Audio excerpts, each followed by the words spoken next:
Ladies and gentlemen, welcome, good evening, namaste, and good morning, wherever you are in the world. This is the Walk on the Y Sideshow brought to you by Urban Spirituality. My name is Prash K, your notorious and talkative host. And the fine guest that I have on the show with us today is Michael Olabade, joining us from the other side of the world in Australia, New South Wales. Michael was born and raised in the UK, got his degree in the UK, went through a number of enterprises and professions where he explored, and then finally looked to follow his calling and move to Australia to pursue his passion and his specific desire to empower people across the globe in the area of relationships. He's a self-confessed relationship philosopher and enthusiast. He also delivers regularly at retreats across the globe, in particular Australia. He's based out in an awesome retreat eco-village in Australia. He'll fill us in about that. And he has a wealth of experience in this area and the Eastern disciplines as well as modern psychology. So excited to have him. He's made a difference in so many people's lives. Please show your gratitude and help me in welcoming Michael Olabade. Okay, wicked. Thank you very much. Yeah, I know it's wicked, man. We're going to give you that. I feel you. I felt it. I've been looking at your website. There's some beautiful stuff there, man. Beautiful. You're good. It'll be revealed very soon. Yeah, we can't wait. Michael, welcome to the show. First of all, what's it like kind of being up at the earliest hour in the morning like this? How you feeling, man? Yeah, no, good. If I was thinking about kind of being outside, but it's, sometimes a little bit, the internet reception will be a bit tricky outside, but it's really nice at the moment. It's a kind of like a warm sunrise. Okay. The weather's been good around here so far, so yeah, feeling nice. Nice. So I got to ask you first and foremost, why the hell you want to leave a beautiful island filled with gray skies and unpredictable weather and high council taxes for some place like Australia? Well, I was born with an allergy to water, so London's not very... Okay, no. Yeah. London's wet. No, to be honest, really, I feel like my home's anywhere and everywhere. Okay. Because once you find a home in the heart, you can be in Africa and India and London and Australia. Nice. But what I did find is that after my traveling, I thought, hey, what would be good would be to stop in one country, park myself in a country, and then see if I can expand and grow and move something. So rather than spreading myself thin in so many different countries, I thought, hey, let's just stop here. And Australia is really favorable for progression in self-understanding. Mm-hmm. And there's not too many external pinches that can leave you distracted in the area. So yeah, it's definitely a favorable place to be. Beautiful landscape. Beautiful landscape. And you're in New South Wales, right? Tell us a little bit about, and by the way, I want to welcome people who are coming in. I've got people coming in from South Africa. Mihir Joshi, tuning in from South Africa. Great to have you. Pooja, Mithilesh, local legends in their own right. Powerful light workers. Great to have you, Guru. Bauna, Jambo from Kenya. This is great. We have people from multiple continents joining us. This is just great to have you. I want to ask you, Michael, just give us a little bit of an idea of kind of where you're based right now. What's the kind of environment you're working out of right now? Yeah, okay. So right now I'm at the Krishna Village Eco Yoga Community, which is the very northern part of New South Wales within Australia. So the closest kind of areas nearby the Gold Coast, and I'm about 2 hours from Brisbane, just for reference for, people international. Right. And it's a retreat center which deals with exposing travelers, guests, retreat guests, residents, and aspiring students to yoga, practices of yoga. Nice. A combination of vinyas, a little bit of Ashtanga, and bhakti yoga. and it's set on the foot of a mountain called Mount Wollumbin. Beautiful landscape, natural scenery, and it's really a place that a person is able to recharge, rejuvenate, and refresh themselves. Right. So I get to see and meet tons of people. I've met just as many, just in London, you meet so many people from different cultures. You meet Right. Croatian, people Polish, Indians, Ghanaians, Nigerians.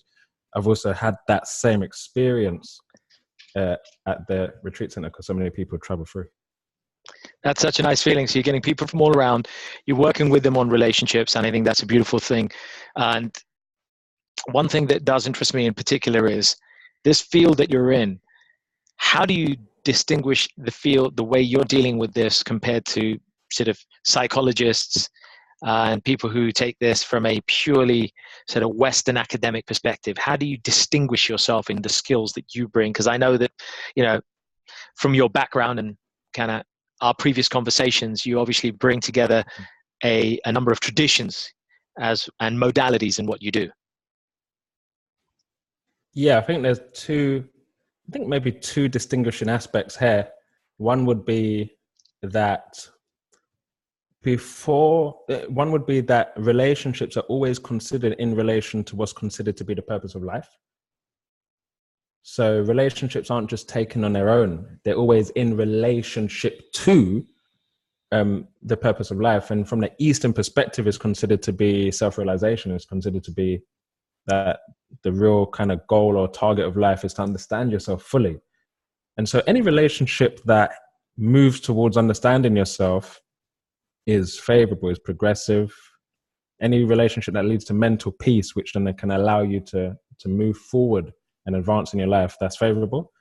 And any relationship that causes mental agony and, I guess, violence in the mind, and consciousness, then considered to be unfavorable. So it starts with a purpose of life. It doesn't just, you're not in a relationship just to make money. You're not in a relationship just because it feels good. You're not in a relationship just because everyone else is in a relationship and you feel, left out, but it's always in consideration with a purpose of life. So therefore, every relationship is unique according to who you are.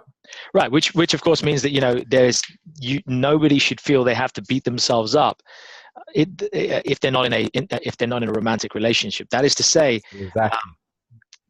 Nobody needs to feel that way and feel bad. And I think Yes. That conditioning that everybody else is in some kind of relationship, whether it's same sex or mixed sex. So I got to be the same way. That doesn't necessarily apply if we take the interpretation that you've just given, that the relationship is hinged around our purpose in life. Yes. In other words, if it's more favorable in your spiritual and character advancement to be single, then do that. If it's more favorable for your spiritual and character advancement to be in a relationship that's harmonious with your nature, then do that.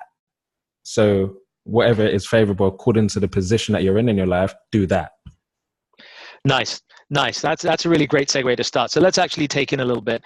And before we get into some of the wonderful tips and strategies that you want to introduce to our audience who are with us here, either kind of in the evening here in the UK or early morning in Australia, and late night in East Africa and South Africa for that matter, fill us in on a little bit about your background. Tell us a little bit of an insight on what led you on this journey and has brought you to this point. Yeah, so as I was growing up, one of my goals in life was to make money while I sleep. Because I thought, hey, why not? I've been saving money for so many years. Why did it save me? So then, therefore, I got into all these entrepreneurial ventures. What I saw is people who studied aeronautical engineering would work for a business. People who studied engineering would work for a business. People who did architecture or medicine would work for a business. People who studied physics ended up working for a business. So I thought to myself, hey, why not study business? Get ahead. So I had this kind of mindset where I did a lot of young enterprise. So myself, Sandra, Paul, and various other friends actually co-founded a company in customizing garments and gifts. So we kind of got involved with that. We went to shows at investment banks. We got involved with Young Enterprise. We marketed to, youth radio stations. We kind of went around that. Decided to further my studies of business and went to Cass Business School, where I went to study business there. Well-known business school, yeah. Yeah, like that. And then that was an Angel. So now what happened after that is when the Freshers Fair, the kind of, the introduction. Yeah. I was old enough to remember, my friend. Yeah, that's. So I was kind of walking through it. And then I ran into Jay Shetty. Okay. Our mutual friend, Jay Shetty. Yeah. And JD, Janika Natdas. Yeah, we know JD well. Nice. Yeah. And they kind of, they asked me for some T-shirts to kind of customize some T-shirts for the club. And then somehow, however, I don't remember the whole conversation. This was literally 10 years ago. But it moved on to, what's the purpose of life? I mean, that's a casual business discussion, right? Yeah. Talking about prices, move into, of course. Well, we're all humans. And then I said, yeah, happiness. And they said, yeah, okay. This guy's, he's intelligent. I was like, okay, who's these guys? So I went to seminars, found that this Eastern tradition had a lot of wisdom in it.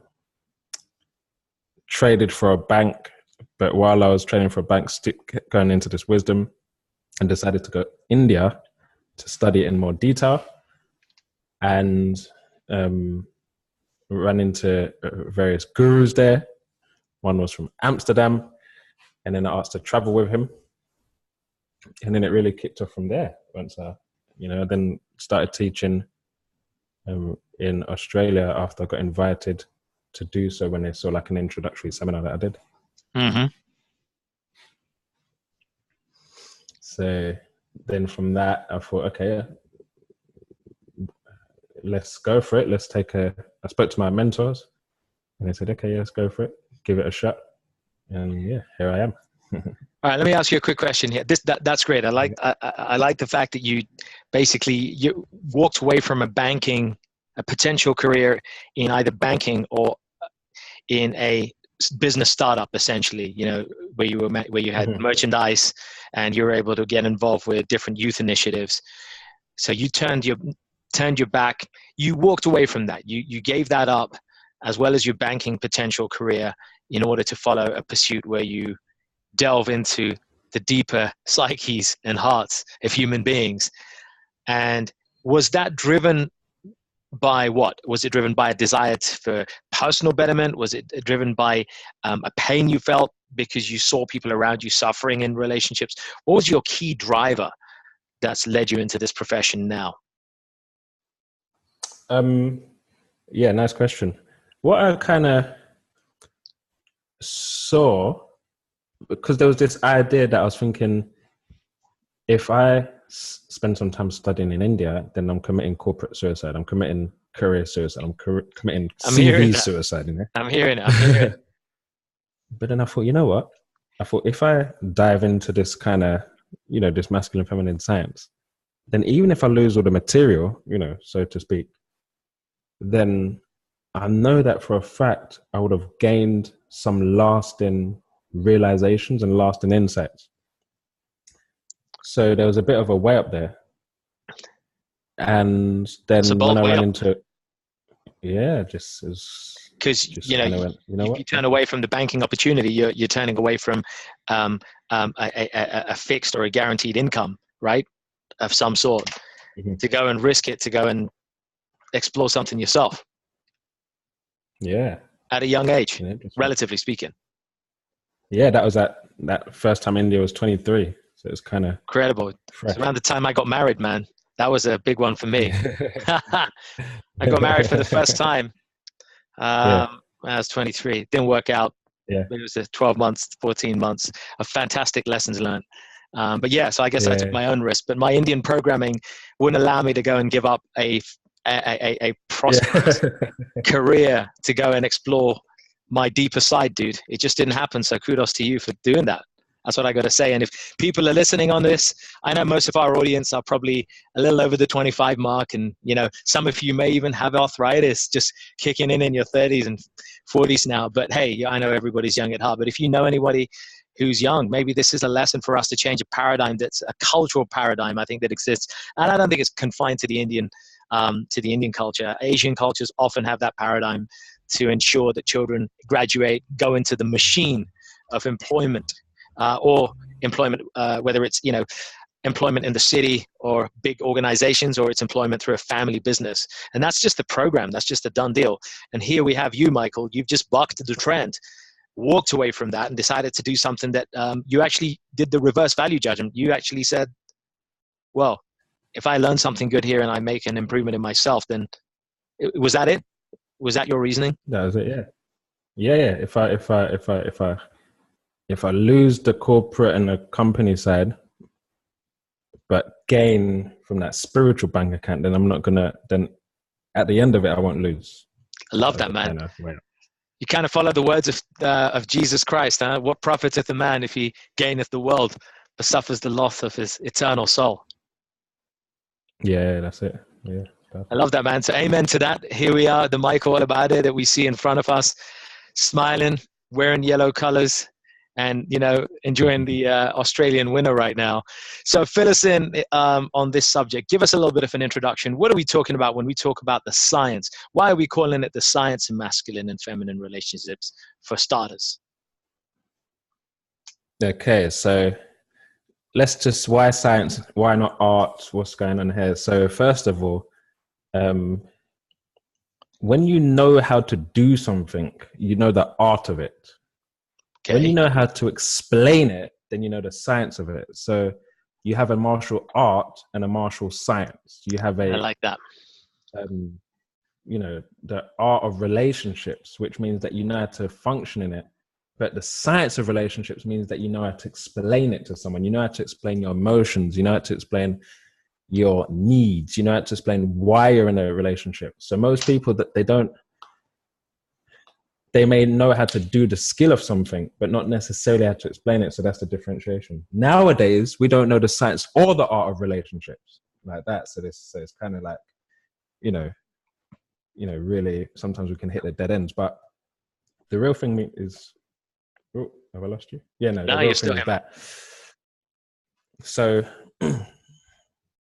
So here then, I'll start with an introduction, and then we'll kind of like bounce off each other, I guess, because it's really important that we station at certain themes because they can be kind of different or new. So the first thing is this word that I love to say, nature. The first thing is nature, and I don't mean nature as in like Mother Earth and all of that, but the nature means that which makes something different, would make something unique. Those characteristics that make something unique in an individual. So everything has a nature. The nature of your headphones is that in order to properly get utilization from them, you put them over your ears and plug them into the jack port. If you put your headphones over your forehead or mouth or on your shoulder, then it won't work. Why? Because the headphones have a particular nature. It has a nature. The way we're taking our seats wherever we are, or maybe even traveling to work, or for those in Australia maybe traveling to work, the seat has a particular nature. It has a way that you apply yourself in order to get the benefit out of a seat, like that. Or, water is contained. Food is contained. So everything has a nature. Right. Everything has a particular way of dealing with it. So when it comes to dealing with something, our phones have so many different natures now because of their functions. When it comes to dealing with something, it has a nature, and we adapt ourselves according to that nature. When it comes to relationships, though, we believe that they should adapt to our nature and we do nothing. And it just works with little or minimal effort. And so the idea is that just as everything dead or inanimate has a nature, every person or everything living also has a nature. Right. It also has You see, every person has a Yeah, nature. I do. Mm-hmm. Yeah. And so therefore every person's intelligence has a nature, every person's mind has a nature, every person's, thought patterns and all of that has a nature. There is a nature or a rhythm or a pattern to it, is kind of what you're saying. That's it. Yeah. Right. And so it doesn't mean that, right? There's a difference between boxing or labeling or categorizing versus understanding a person's nature so that you can properly align with that nature. Right. So so let's take that forward. Is that what we're talking about when we're dealing with the science of the masculine, feminine? An intrinsic part of that science then is to use tools to ascertain the nature of the individuals in that particular relationship, and then also apply strategies to work with that particular nature. Exactly. Because if you don't work with the nature, what can happen is either you don't work with it or you go against it. So Right. what you're saying, which works for you, may be the complete opposite, which doesn't work for them, like that. Why? Because you don't understand the nature. So there's some wisdom here, right? I mean, and folks, feel free to give us your opinion as you're tuning in here at the moment and listening in on this. But it's almost like that old saying, treat somebody as you would like them to treat you, right? Sorry, or treat somebody as how you would like to be treated. Actually, kind of gets turned on its head. What we should be saying is treat somebody like how they would like to be treated, not how you would like to be treated. Yeah. It's how they would like to be treated. Yeah. That is to say, what you're trying to get at. And I'm just replaying it for my understanding, is you're saying that, our nature and how we'd like to be treated may not be the same as how they would like to be treated. And That's so you can understand how they want to be saying, right? That's what we're saying? That's the thing, yeah. Beautiful, beautiful. Yeah, in Gujarati, there's a saying, Jewo Deo Evi Puja, in the Western Indian dialect of Gujarati, close to Hindi, Jewo Deo Evi Puja, which means according to the deity that you're worshipping, so is the type of worship that you give that particular deity. You adjust it according to the characteristics and nature of that particular deity. And that's how you adjust and you modulate. Yeah. That's a good point. Yeah. Yeah. So you take that to any relationships, then that's then you're following the eternal principle. Yeah. All right. So so let's talk. All right. So can you enlighten us on the kind of top 3 or 5 stumbling blocks or problems that are encountered in the dynamics of masculine, feminine relationships? Yes. So then, as we were saying, so it's good that we started, because we wanted to start the discussion with nature, so that people understand that it's not a political thing, it's not a sexist thing, it's not a division or dividing thing. Right. It's nature. Everything has a nature. An elephant has a nature. Giraffe has a nature. Badger has a nature. Mongoose has a nature. A car has a nature. The sun has a nature. Benches have a nature. Everything has a nature. Right? Because everything is its own individual substance or element. So in a similar way, the psychologies, they have a nature. So therefore, there's a masculine, feminine nature. So when you understand the nature of something, even if you don't know the fine details, just the principles of that nature can allow you to maneuver and adjust according to what will inspire them, etc. Okay, so then we go into the discussion of the obstacles to healthy relationships. So this is where really, if the audience want, they can really fire out a few of the questions here, because the way we go into relationships is and deal with relationships is often in reference to the past. So it's kind of like you could say, sometimes we may get in a relationship linked to the past, so out of hurt, or because we feel lonely, or out of frustration, or we haven't properly cleared up the last relationship. So anyone who studies relationships and wants to be successful in a relationship, wants to progress in any type of connection, it is absolutely 100% completely, essentially fundamental that they forgive their ex-partners. Right. very important to let go and give up hope of the past changing with previous partners. That's powerful. Because if this makes sense, because if we hold on to those previous exes, to the person who treated us badly, to the hurt, to the betrayal, to the lack of trust, we will carry that into the new relationship, project that lack of trust and lack of peace in our minds, and the partner will feel it, we'll feel it, and we'll end up starting relationship in overdraft before we even get to neutral, before we even talk about happiness.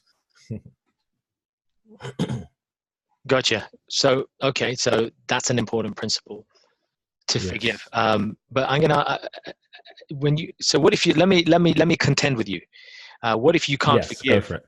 What if you can't forgive, but you still recognize the need to just kind of let that past go?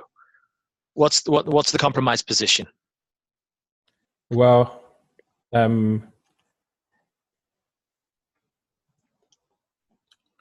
see, the thing is that the more that we, here's a beautiful quote by T.D. Jakes, Bishop T.D. Jakes. He says T.D. Jakes, I love him, the Potter's House man.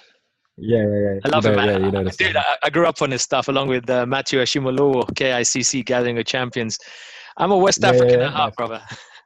Yeah, that's Like you, man. Yeah, Represent. Bishop T.D. Jakes is amazing. Yeah.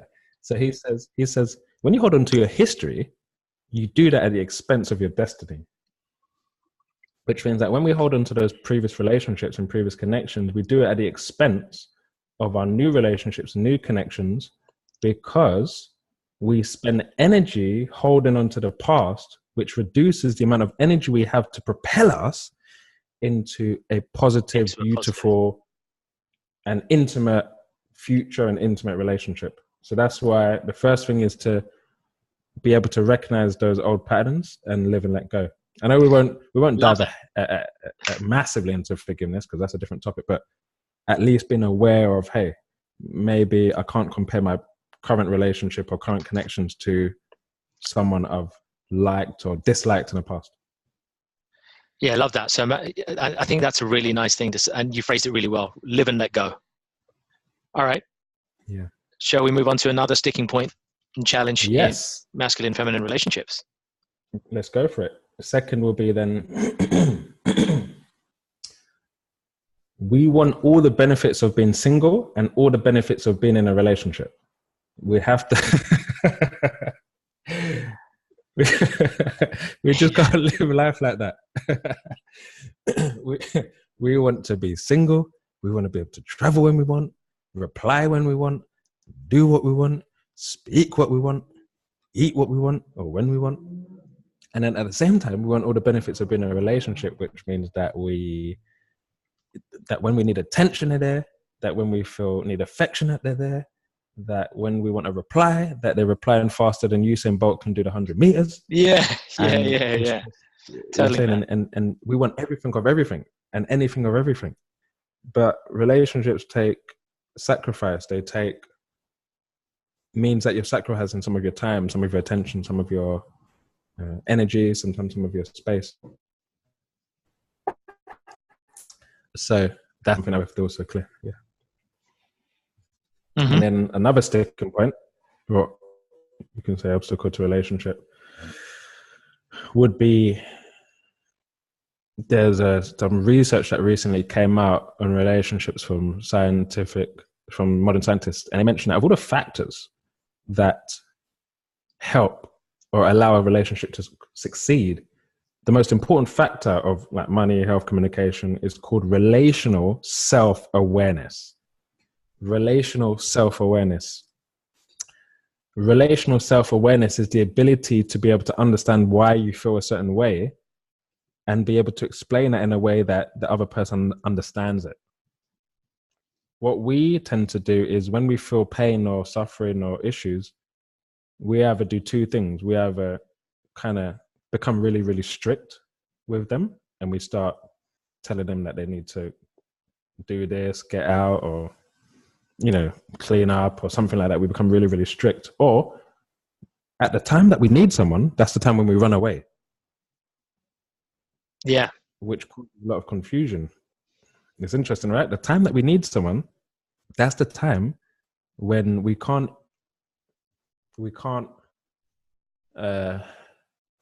explain to them, I need you. Right. Why? When we need someone, at the point that we need someone, we cannot explain that we need them. So that causes issues. And then I guess a fourth thing, before we dive a little bit more into the kind of technical details, would be, in a relationship, we have to be prepared to teach. We have to be prepared to learn, actually. We have to be prepared for our partner to teach us. So they're going to teach us about our habits. They're going to teach us about our, cleaning habits or the use of our words. They're going to tell us about how they feel. They're going to teach us about their emotional nature.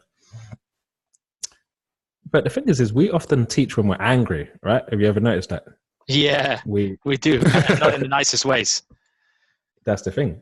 Picture this. Imagine you go to school, you sit down. Okay, you've got a nice, business class or maths class, something coming up. And the teacher comes in furious, angry, upset, just shaken. Yeah. And then he's going to teach. You can't learn that way. You close down, right? You close your heart. Every single person is a teacher in their relationships.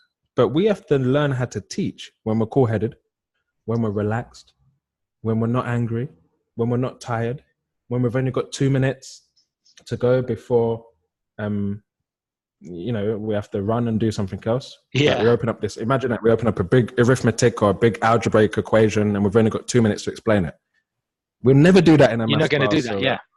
We're never going to do that. So why is it that we've got a couple of minutes and we open up this big Bible of, the last 6 months of issues, or over Messenger, right? Over like something that makes it difficult to communicate. People do that though. That is an unfortunate thing, and I guess what I'm hearing, just and I'm kind of making notes here. What I'm hearing when I'm hearing you say this is, in a relationship, one should try to favor playfulness and inquisitiveness over dictating, demanding, and complaining. That's the aspect, yeah. Very, very important. Very important. Gotcha. Tip number 4 or 5. Okay, so we've got a question here. Shall we park for the question? Yeah. Could it be Jazz is asking, could it be our ego that we can't say that we can't say we need them? Could it be our ego that we can't say we need them? What do you think? How do you answer that? I would totally say, yeah, our ego. I would totally say that it could be our ego in the middle. It could be our ego or our emotions, because you just hit on it earlier, right? Our emotions come in, they come front and center, and when our emotions get front and center, and they come out as anger, like the teacher example, or you come home and you're frustrated and something's happened at work and you've been made to feel inadequate and small, and then you take that out on the person that you care about. Those are emotions getting in. Your ego kicks in because you don't want to admit to somebody that you need him, or you're too scared to say that you can do something by yourself because you're fearful. So I think ego and emotions act as filters, which are both helpful and unhelpful. That's my thought. Michael, what's yours? Yeah, very powerful. I like that.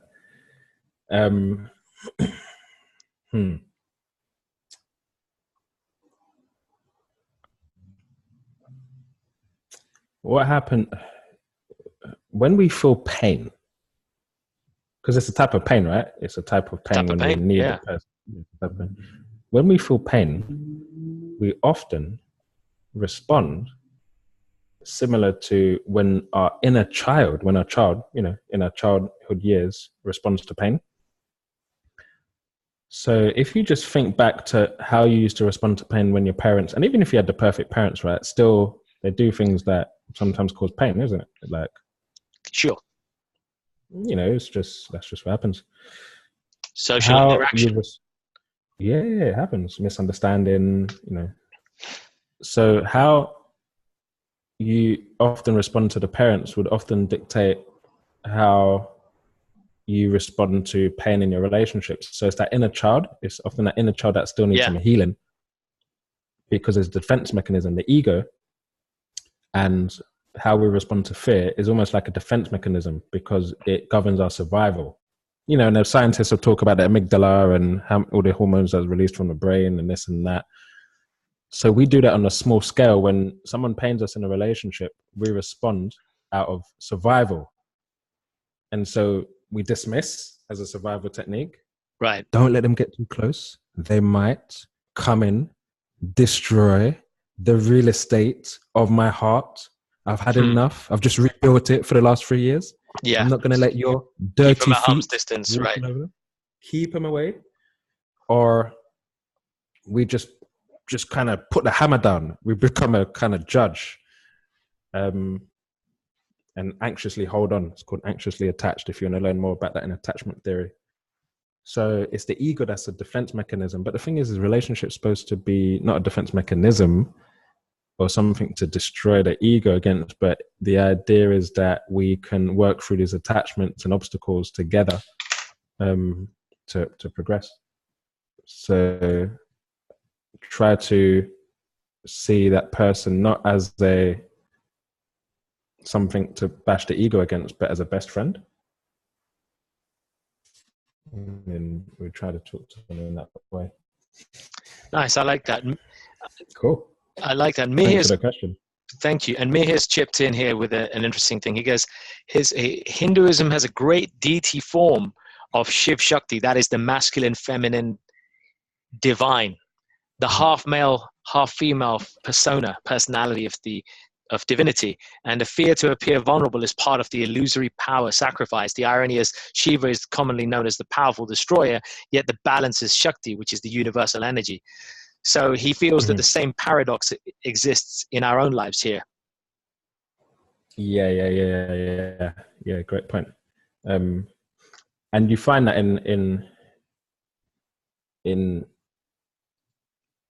so like Shiva Shakti, that's one aspect. Then you have Lakshmi Narayan, that's the opulent aspect. Then you have Radha Krishna, that's the devotional aspect. And Shiva Shakti will be then the combination of the maintenance and then the destruction. So in relationship, you'll have those elements, like destruction of the bad.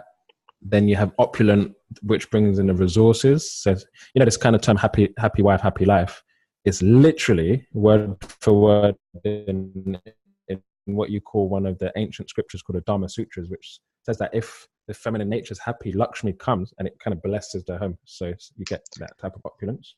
And then you have Radha Krishna, which is unconditional devotional love aspect. Nice, really nice. So so that is to say that the dynamics of relationships that we're discussing here had been very much considered many years ago at some point in time in antiquity. And what we see here is it's almost like, I mean, maybe I'm wrong here, but is there not an almost re-embracement or rediscovery going on in modern Western psychology and relationship theory that is now looking back at ancient cultures and traditions and how they dealt with these same dilemmas and challenges that exist today? Yeah, so it's so interesting, isn't it? You have, like, just for example, in ancient wisdom, just to kind of introduce it, because sometimes people think ancient wisdom's a bit antique, it's kind of out there. By the way, I just need to repeat the question. So question here, by the way, is around what's the kind of deal with modern scientists looking back at the ancient wisdom and trying to look for answers in relationships there. So what you find is these great sages and philosophers from the East already knew what modern science is discovering now.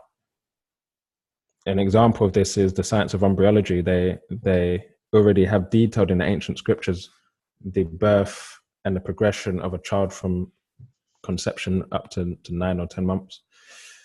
And that's then confirmed with modern science in their laboratories. But Phenomenal. back then they never had, you know, they weren't kind of looking through with laboratories and scans, etc. So it's all this wisdom and relationship wisdom is rooted in these ancient texts. All one needs to do is simply connect with them, read them, expose them, and study them and apply them. So that's what I did over the last so many years. So then we get into then the masculine, feminine. Yeah, as we start closing, is that so the masculine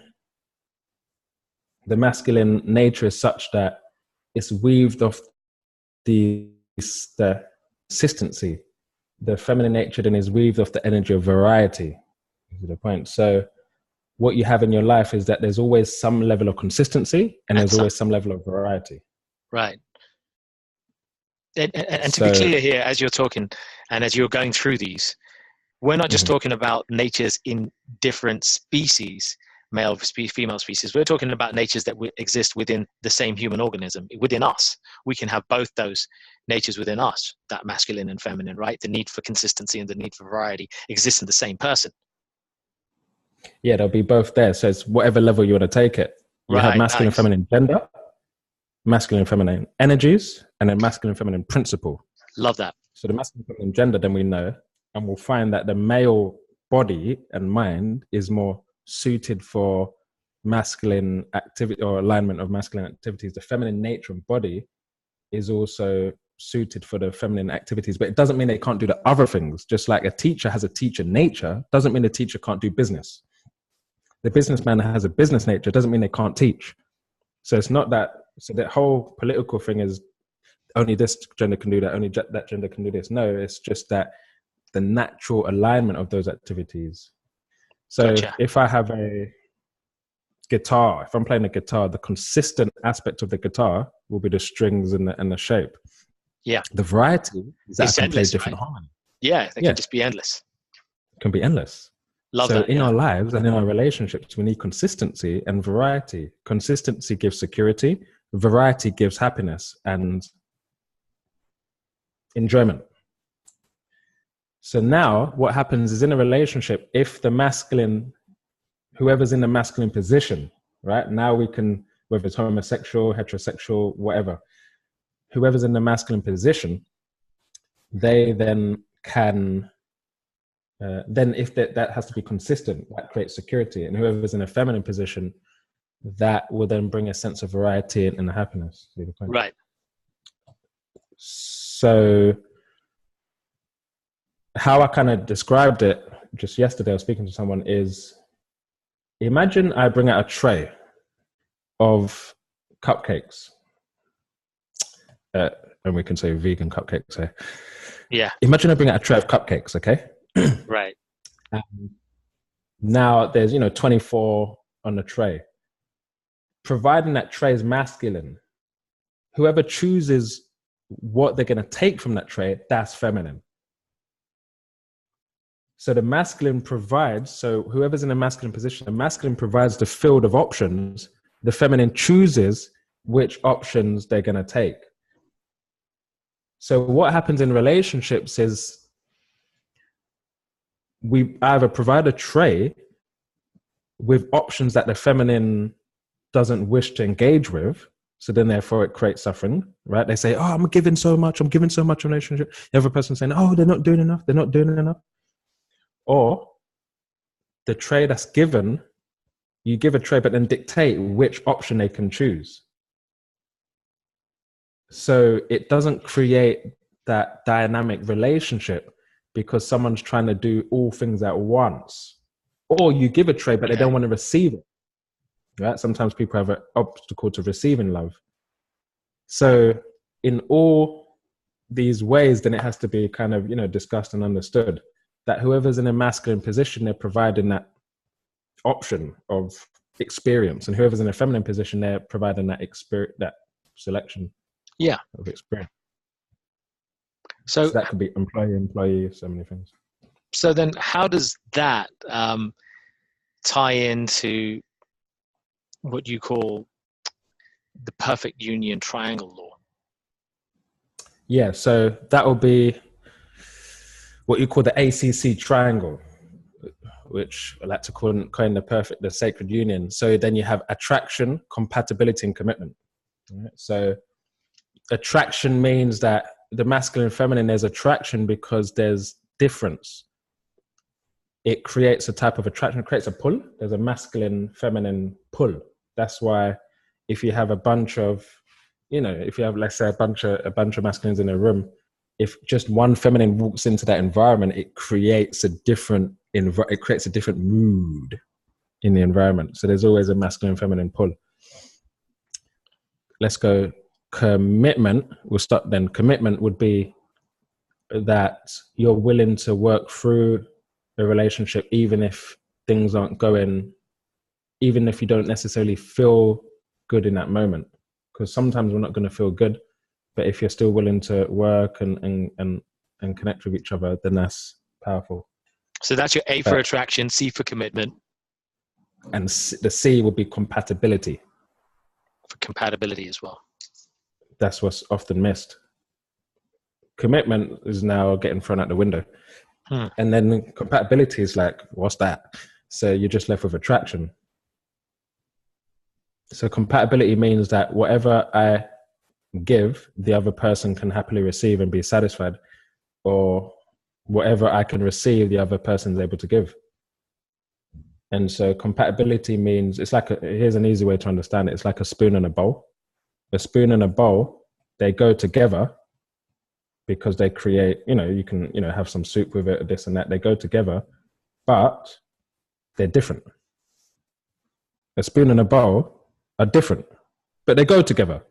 That's compatibility. When your differences create complementary,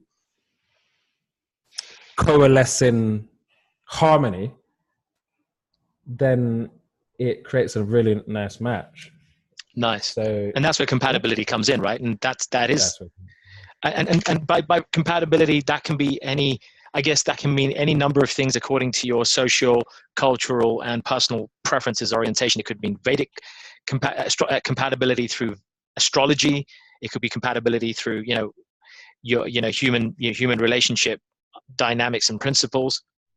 Any number of these systems or governing tools can be used to kind of check yourself that you have a higher degree of compatibility with the person and you're not overemphasizing the attraction part, kind of. Is that what we're saying? Correct. Yes. As in, it's like this. Let's say I want to bake a cake and I get my flour, my sugar, this and that, and I get all the ingredients together. That's like compatibility. Do these ingredients work together? But commitment and working in a relationship would be the process of baking a cake. Nice. So even the people sometimes try to bake a cake, but they've got the wrong ingredients, so they can't bake it. So in a similar way, sometimes people try to make a relationship work, but they've started off by choosing someone who they're not compatible with. So and then they're trying to make it work real hard.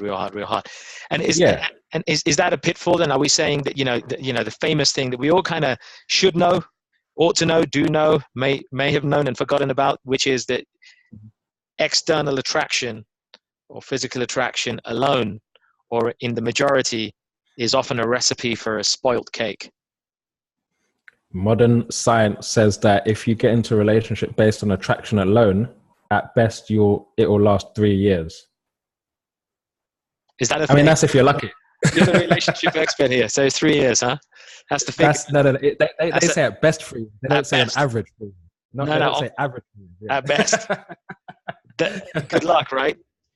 Yeah, it's kind of at best, like that. Because then after 6 months, then you kind of drops out. So compatibility allows that relationship to continue, even if the attraction kind of comes and goes. And that's where your compatibility, and that's where and commitment, right? Compatibility and I guess that's where commitment comes into it as well. Commitment would mean that, okay, what I'm going to do is I'm just taking whatever you share and I'm just going to relate it to examples that people, can understand. Let's say I do a 6-week course. Okay, I decide I'm going to do a 6-week course in a chemical science, or let's say I'm going to do a 6-week course in a chemical science, or something like that, or yoga teaching. Imagine I get to the course, right, and then the teachers go,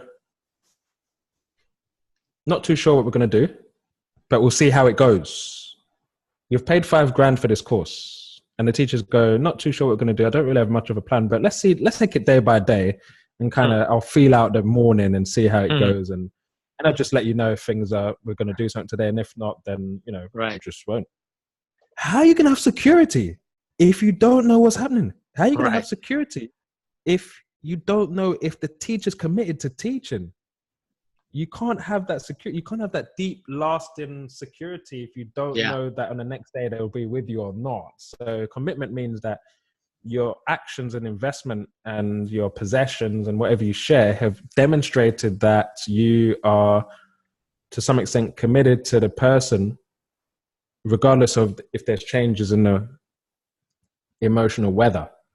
Right. I like that. Yeah. The emotional So weather. you're right. Yeah. So it's not to commitment. We hear commitment, we think settling down, right? Marriage has got this connotation, settling down, forcing, Right. have to be, kind of free. But commitment is actually freeing if you commit to someone worth committing to, number one, Right. or if you're worthy of being committed to. That's the point. Nice. So, yeah, those aspects. I'll just read out one of my Instagram posts that I recently did about commitment if you want. Yeah, please. Nowadays, marriage is becoming a 4-letter S word in society.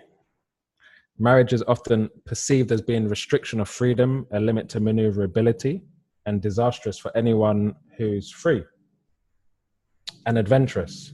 Marriage is apocalyptically connotative with the phrase settling down, as if life's end was initiated. But that's often coming from people who have never deeply experienced the 3 pillars of a sacred union, which I like to coin as the ACC Triangle: attraction, compatibility, commitment. You see, when we meet someone who's attractive and harmonious with our nature and ready to commit with us through the turbulent times of a relationship, marrying them is one of the greatest acts of liberation you could ever do for your heart and mind. Your eyes are no longer scanning a room hoping to find someone worth being with. You no longer meet someone thinking there could be a possibility that he or she is the one. You have at least 2 sources of inspiration in your life, you and your best friend. We often meet someone whom we're only attracted to, but not harmonious with, and in many cases, certainly not ready to commit. The first step of finding someone worth being with is to become someone worth being with. And when we find someone worth being with, it allows our minds to find inner peace, which is a favorable mental situation for making progress on our inner journeys. That's the esoteric purpose behind marriage. Yeah. That's beautiful, man. Listen, it would be great if you could share that with our audiences. Drop that on the mantra_therapy Instagram page. Folks, if you're listening in, especially those of you who are friends and followers of Michael's work, we'd be delighted to have you join us. Check out mantra_therapy on Instagram. Michael, you should definitely tag us on that one. That's just a gorgeous chunk of philosophical brilliance that I think we can all take away, and use in our lives, and remind us, right? Because a lot of us beat ourselves up because we're looking for we place too much emphasis on the A rather than the C and the C. And I think getting a healthier balance again is good for us, and it's actually, frankly, good for everyone around us as well. Awesome, man. Thanks for sharing, Michael. I want to ask you. Mihir's got a question, by the way. Mihir, go ahead. Yeah, let's take it. Yeah. I mean, what's it got here? He says, is there ever a right fit if we are ever changing, evolving beings? Compatibility is not permanent, so is growing and evolving together not the real compatibility. It's the magic to constantly be refreshing a relationship with energy, relevance, attentiveness. The commitment is the faith. If change is constant, then faith is the desire to stay excited in the constant self-discovery of each other. Beautiful. Nice. What are your thoughts on that? I actually agree with Mihir's take on this. I think there's a lot to be said for it. If change is constant, then faith is the desire to stay excited in constant self-discovery together with each other. Michael. Yes. There's some sense there for sure. Mihir's a man who's lived some years and spent time on multiple continents. So he's definitely a man with great wisdom, and he's doing a great job promoting Vedic values and holding cultural traditions in high regard in South Africa, is where Mihir is at the moment. Yeah, very powerful. Here's a point I'll share with what he's saying. If we're constantly growing, how can we get bored? If we're constantly growing, that means the person who sleeps is not the same person who wakes up the next morning. The person who wakes up in the morning is not the same person who sleeps. in the same evening. So if we're constantly growing, we're always refreshed, we're always revived, we always have something new to talk about and new and exciting to share, and we can't get bored with ourselves. At the same time, because Mahir said, is there ever a right fit if we're always growing? It's like being in the same lane. So if you're in the same lane, you're growing in a way that's complementary to each other. That's the idea. So if you're rowing a boat and your partner's rowing a boat, what happens when you row faster? They're going to row faster. If you paddle faster than your partner, you're going to go around in a big circle. You're going to go around in a big circle. But if you paddle at similar speeds, then you can progress. So the idea is not to stop growing. Yeah. The idea is to find someone who rows like you. That's complementary. I love that. Good insight. Thank you, Michael. As we edge towards the close, we're going to do a quick final shout out. If there's any other questions, throw your questions in here. I know we've answered some questions already, and hopefully those of you listening and tuning in and watching this have felt some satisfactory and also fresh insights on this important subject in ways that perhaps you didn't expect. I think that's part of what we do here. Listen, while that's coming in, Michael, let me ask you this one final question on the idea of upgrading our attraction. 3 quick fire tips to upgrade our attraction, Michael, please. Oh my God. Okay, the question is to three quick fire tips to upgrading our attraction. 1 is to become someone worth being with. Love that. Okay. So that means you're of a worthy character that people actually want to be with you. Upgrade your attraction. 2nd would be to upgrade our attraction, we need to upgrade what we're looking for. Because if you're looking for just the cheap bargains in a shop, that's what you'll only see and be attracted to. But if you're looking for the organic, fresh produce, then that's what you'll see. And the 3rd would be dive deep into spiritual practice, because everybody has a karmic limit to how attractive they are. But by diving into your own spiritual practice, you unlock and unbreak those karmic limitations, and you become attractive. You become connected with the all attractive, which means that you yourself become imbued with attractive potency. Love that. So number 1, upgrade our own attraction, become more internally attractive, become worthy of somebody wonderful around you, become the best you that you can be for somebody else. 2, upgrade or refine your definition of attraction. Is that a fair comment? Is that a fair way to say number 2? Yep. Refine your attraction criteria for the people around you. And then 3, embrace a spiritual practice. And if you've already got one, then refine that spiritual practice. That's it. I've got a question here from Instagram. Would you like me to share it? I don't know what. Please, how's our time? Okay. Ray Burns. She's one of my great friends from Australia, and she's now moved to the UK. She's in Brighton. She asks, how can you tell if someone is karmically in line with you? That could be another hour here, man. Is what's the time now? 10:20. Yeah. Oh my God. Okay. Shall I do a short thing? Give us a glimpse. Give us an insight, man. I'll give it a glimpse. The glimpse would be karmic clean line. Okay, the real thing will be then the Vedic astrology. That would be the key thing. So if you're able to, in whatever way, if someone's kind of thinking of you and you're thinking of them, if you're able to kind of check the nice Vedic astrology compatibility, not just with one Vedic astrologer. Generally, I recommend 3, because if 3 people are all saying this similar things, then it can give some confirmation, especially if they're independent of each other. That's one thing. But even if you're not got access to Vedic astrology, what you're looking for karmically is the tendency of the person. So what would they do if money were no object? What would they do if they couldn't fail?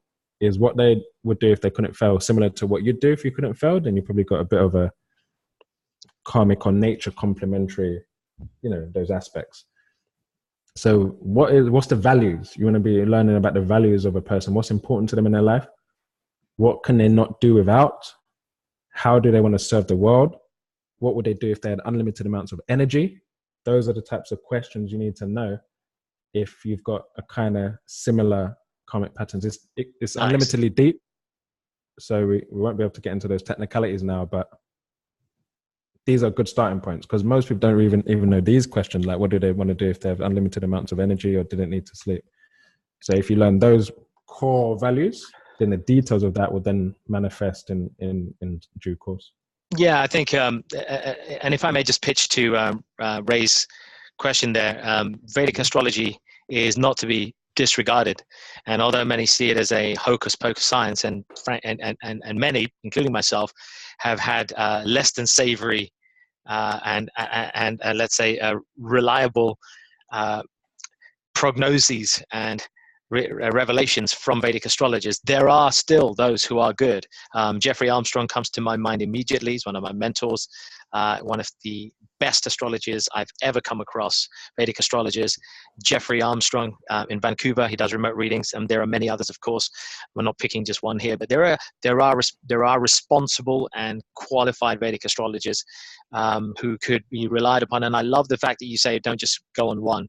It's like when you get a quote from a builder or a law firm, don't just go to one, go to three and triangulate and get the best kind of blend. And then you look at the commonalities between the three reports that you get from those astrologers as a compatibility matrix. That's a great thing. And I think adding on top of that, if folks, if you're listening here and let's say you're not inclined to go towards astrologers and so on and so forth, just purely from the understanding of human nature, I think some great things we can do is to see how people perform and behave when times are tough and when emotions are rough. That is a great way to see how situations, how people pan out and how they behave is going to be a pointer to how attracted you are to that quality, which is not seen from the externals, right? It doesn't show how beautiful you are, but when shit hits the fan and when times are tough or when you're going through adversity, how the other person supports you through it and how empowering they are. How are they when you want to pursue a passion or a project? Are they restrictive? Are they positive? Are they negative? Are they neutral? Do they hold you back or they help bring out the best in you? All of these gauges should not be disregarded when gauging compatibility with somebody. And of course, vice versa. How favorable are you when they're doing something? Where is your negative? I think we said this at the beginning of the call, right? Where does your historical tendencies and impressions that have made upon you project on the other person unhelpfully? Watch for that. Because when they project unhelpfully in the other person, you're not being the best that you can be, you know? Yeah, that's it. All right, Michael, we're at time, and it's been a delightful just over 70 minutes, a really juicy filled thing. I'm going to finish with our usual small round of rapid fire questions, and I would indulge you in responding. So, number one, and I guess you kind of know the answer to this already. If you could live anywhere in the world, where would it be and why? Oh God. Yeah, so far it's got to be Australia. Combination between Australia and Mayapur. Yeah, Australia because it's a beautiful scenery, great people, very open to spirituality. Mayapur also love in India because it has a rich spiritual culture and they're turning boys into men, which I love. So one of those two places. Mayapur in West Bengal, folks, for those of you who may not have heard it, a mystical place in the heart of West Bengal and a very significant place in Vedic spirituality. Question number two, if you could have any superpower, what would it be and what would you do with it? If I could have any superpower, what would it be and what would I do with it? I'd have the ability to show each person the very best version of themselves if they stop procrastinating, stop with their anxiety, stop being fearful, just for one day, to show them how they could live life on a higher level and then remove that day, so the next day they go back to normal and then they've got the choice to try to pursue that best version of themselves or not. Yeah, love that. Love that answer. And what a generous answer that is. All right. What one piece of advice would you give to your 20-year-old self? One piece of advice I give to my 20-year-old self is to not be swayed or influenced by the peer relationships, because they all got involved with relationships just because it was fun or just for a good time, and really deeply study the science of relationships, because it will help you to not hurt people and also not be hurt in relationships. So do it, boy. Wise words. Michael, you get brownie points. A very wise word. Yeah, it's not just about being hurt, right? It's about hurting others. We have equal role in any relationship. We could hurt as much as we get hurt. So let us not hurt the other person. Let us play our part in that journey. Awesome. Really love it, Michael. Tell us where we can find out more about you and what's coming up next on your horizon. Yeah, next on the horizon now, just launched a masculine, feminine coaching service. So if anybody wants to get involved with, as I was saying, all these other aspects, dealing with the sacred union, clearing past relationship influence, if they want to clear scars, have tools for the masculine mind, tools to deal with the feminine mind, if they want to know the 7 principles of femininity, 6 principles of masculinity, 7 levels of attraction, conflict resolution, learn how to explain feelings that motivate partners in a good way, psychology of intimacy, keys to a woman's heart or a man's heart, self-love, want to be single or satisfied, all of those aspects. I do masculine and feminine coaching. So you can connect with me directly on facebook.com/Mr. Michael Olabode, Olabode. I'll keep a link in the description. You can also contact me on Instagram at the same URL, Mr. Michael Olabode. You can directly message me if you want to get involved with that. And yeah, look out for the future. I'm going to release a YouTube series of how to deal, how do you know when you're ready for a relationship? So I'll kick off with that series. I'm also going to be doing more videos on Facebook and Instagram, so keep a lookout for those. And yeah, fabulous response. Thank you everyone for tuning in as well, and your questions, and people on Instagram.